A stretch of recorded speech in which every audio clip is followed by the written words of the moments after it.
ไปดีทุกคนมื้อนี้สาวพันธุ์พอเฮ็ดปวกจ้ะทุกคนนี่แต่บ่หลายเด้อ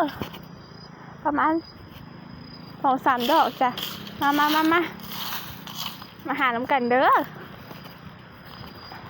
อันนี้จะเป็นดอกบานแล้วนะจ้ะทุกคนนี่บานแล้วจ้ะนี่ตัวนี้กำลังผลก็มีจ้ะนี่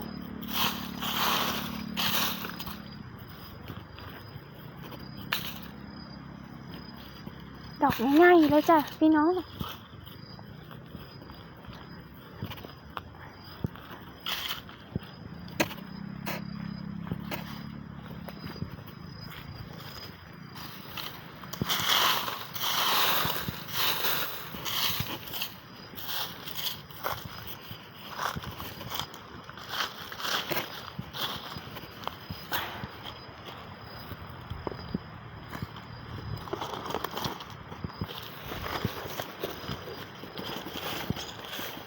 เต้นร้ายบักเต้นร้าย